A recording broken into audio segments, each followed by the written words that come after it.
le petit Bruno Médou, Ouais. quand il allait à la pêche, c'était quoi? C'était les perches soleil, les Ah, tout petits à gardons fait, tout à fait, et... tout à fait. C'est exactement ça. J'ai commencé à pêcher avec mon regretté père à l'âge de. Bah, il m'emmenait hein, quand j'étais tout gamin. Donc, dès que j'ai commencé à gambader, il m'emmenait à la Ouais. pêche. Hein. C'était un pêcheur aussi? Ouais, c'était un pêcheur. C'était un pêcheur. Donc, bah, la pêche au cou pour commencer, hein, comme Mhm. beaucoup. Les perches-soleil, les gardons. Ouais. Les petits concours ou pas? Pas de concours du tout. J'ai Ouais. jamais aimé la compétition, que ce soit dans la carpe ou dans le coup. Ça a jamais été mon Ouais. truc, quoi. Ah, ça m'aurait étonné que tu me dises le contraire. Ouais. Ouais, c'est vraiment pas mon truc, quoi. Euh, donc voilà, quoi. J'ai commencé à pêcher au cou avec mon père et puis au fur et à mesure, tiens, on pêche au cou, on se fait casser par une carpe, Ah par deux ouais. carpes. Ah, le schéma, le schéma, le schéma, Et le puis bon le schéma, jour quoi. où on en sort une, on est émerveillé, c'est Ouais. quel beau poisson. Et puis on commence à rechercher Ah. spécialement ce poisson, donc à la pelote, au maïs, jusqu'aux techniques modernes qu'on Mhm, connaît. mhm. Donc là, ça fait pratiquement un peu plus de 16 ans, 16-17 ans que je pêche vraiment la carpe spécifiquement, quoi.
Tiens, en parlant de satisfaction,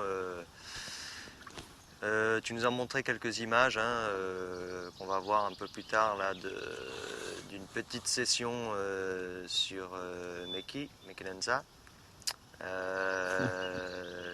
Bon, là, il n'y a pas grand-chose à dire. C'est la première fois que tu allais pêcher le silure. Hein. Ouais, c'est la première fois que je pêchais, que je partais pêcher. Enfin, non, j'avais déjà pêché en Espagne quelques années avant, mais c'est la première fois que j'allais à Mequinenza. Mhm. Donc j'ai pas mal pêché en Espagne, notamment Aureliana, Ruidera, ça, des grands lacs espagnols. Mais j'avais jamais pêché Mequinenza et bah là, ouais, en fait, si, il y a quand même grand chose à dire, quoi. Parce Ouais. que au-delà des belles pêches et notamment des gros silures quoi, Mhm. que j'ai pu y faire, bah il y a aussi tout le côté anecdotique qui s'est passé parce que bon, il s'est passé des choses. Hein. Notamment à l'aller, on s'est fait agresser par des faux flics sur l'autoroute. Mhm. Et puis je me suis fait voler mon sac avec toutes mes affaires personnelles et ça c'était donc on faisait une session entre Noël et non avant Noël jusqu'après le jour de l'an donc Mhm. bon plus de papier, plus de téléphone, plus de permis, plus de clés, plus rien pour les fêtes, c'était sympa quoi. Ah, joyeux Noël. Heureusement qu'il y avait des poissons. Ouais, ça reste un bon souvenir au final. Ouais, excellent, ouais. Très très froid, on n'avait plus de chauffage on n'avait pas de chauffage dans les chalets, ouais mais c'était excellent quoi. Mhm. On n'en garde que des bons souvenirs au final. Et puis là, un sacré silure à la clé quand même. Ouais, c'est un silure de 2,26 m, donc ça fait quand même plaisir, quoi. Mhm. Même si c'était pas forcément pour ça que je descendais plutôt pour les communes, parce que c'est réputé pour les communes, Mequinenza, donc Mhm. je descendais plutôt me faire plaisir en plein hiver, parce qu'en plein hiver chez nous, c'est un peu difficile, alors que là-bas, les cartons sont monnaie courante, quoi. Mhm. Donc bah voilà, au final, on a vu des communes, on a vu des silures, on a tout vu, quoi. Et au niveau commune, tiens, c'est vrai que c'est quand même une des familles de cyprinidés que tu apprécies le plus. C'est pour ça que tu as fait pas mal de sessions en Seine et que tu vas régulièrement en Seine. Ouais, ouais. Tout à fait, parce que bah, en Seine déjà, les poissons, c'est des poissons pure souche, quoi. Mhm. Et puis bon, la combativité des poissons de rivière, ça n'a rien à voir avec les poissons d'étang. Une commune de 8-9 kilos en Seine, c'est un plaisir monstrueux quoi, de combattre ça. Les départs sont fulgurants, les rushs sont fatales, quoi. Non, non, c'est vraiment un poisson, surtout en rivière, qui est très musclé, très long, et ça, c'est vraiment un plaisir. Mhm. Puis au-delà de ça, j'ai toujours aimé les communes. Donc voilà.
Donc là, on va le voir un peu, tu vas nous montrer hein,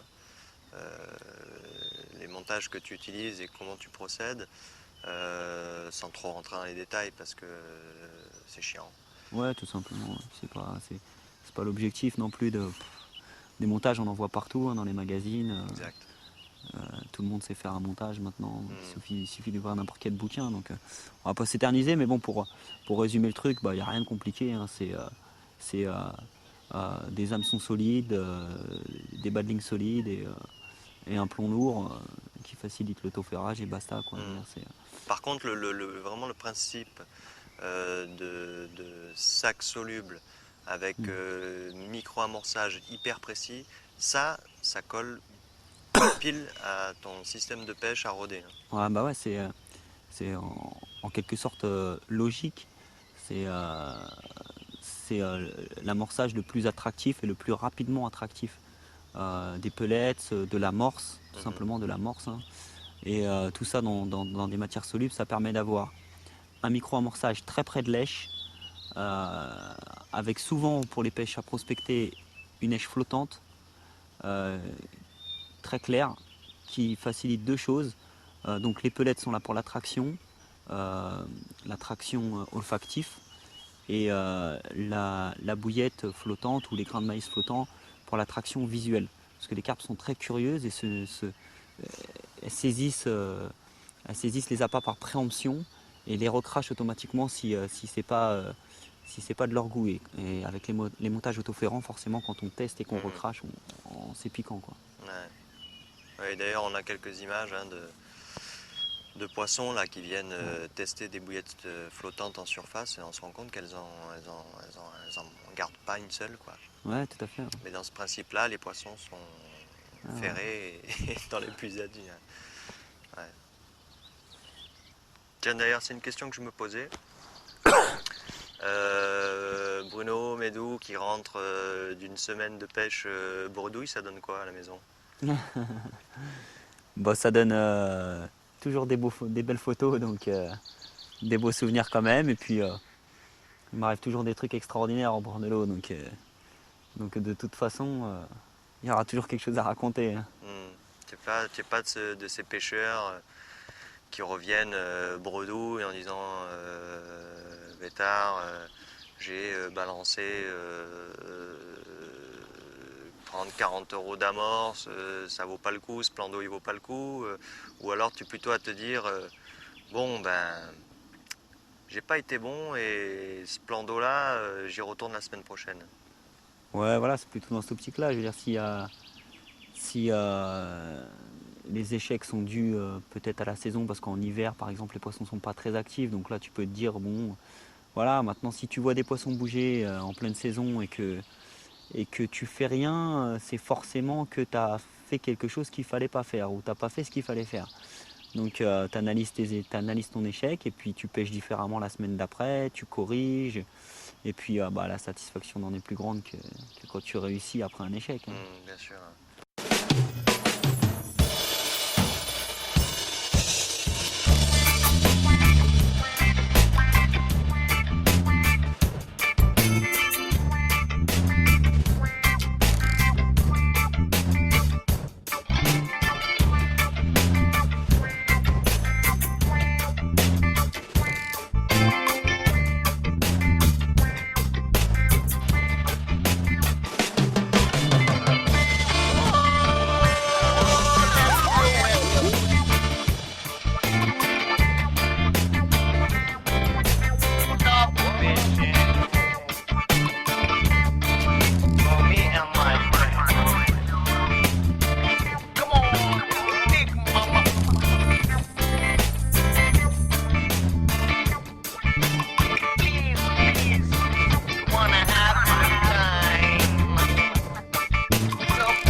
Everything's doing amazing. Come on. Pas mal de poissons. Tu nous as amené quelques images là aussi. Après 72 heures passées avec Bruno, le bilan est à l'image de sa pêche. Simple et riche en émotions. Sa technique de pêche à rôder, l'application qu'il prend pour l'observation, la dépose des lignes à n'importe quelle heure du jour et de la nuit, ainsi que la recherche incessante de nouveaux lieux de pêche, font de sa passion première des instants tout simplement uniques. Ajoutez-y la photographie et vous obtiendrez un cocktail de vie détonnant. Depuis ses toutes premières sessions de pêche avec son père, son appétit pour la pêche extrême et sa soif de nature ne l'ont plus jamais quitté. Sans faire de vagues, il laisse une trace, comme pour arrêter le temps. Et du temps, il lui en reste bien encore assez pour continuer à nous faire rêver. Oh Father, I wish you were here. 'Cause I always remember when we were fishing. Oh Father, you can't come back home. I'm still waiting for a sign, a bird flying high, like an eagle.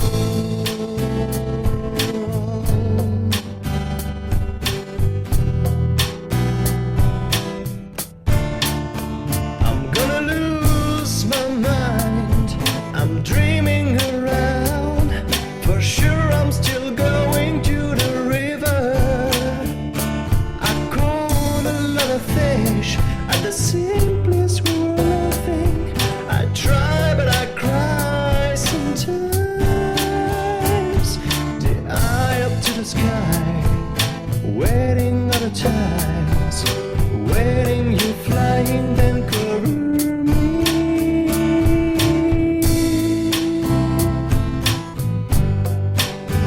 Like an eagle. Father,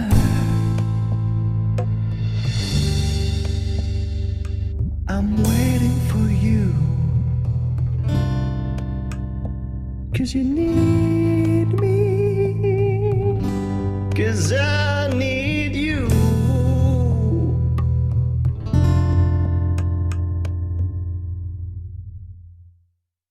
Father, oh Father, I wish you were here, 'cause I always remember when we were fishing together.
oh Father, I wish you were here, 'cause I always remember when we were fishing. Oh Father, you can't come back home. I'm still waiting for a sign, a bird flying high, like an eagle.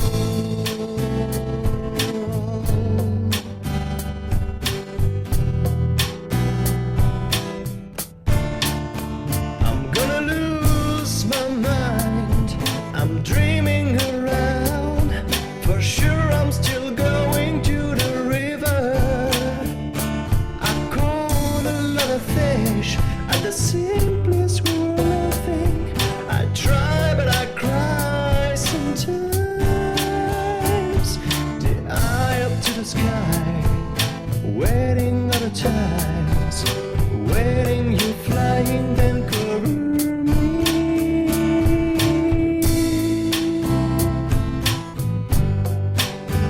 like an eagle. Father,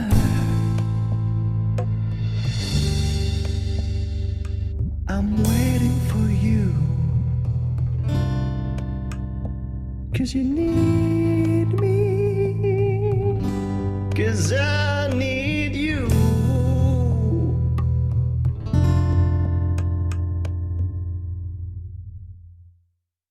Father.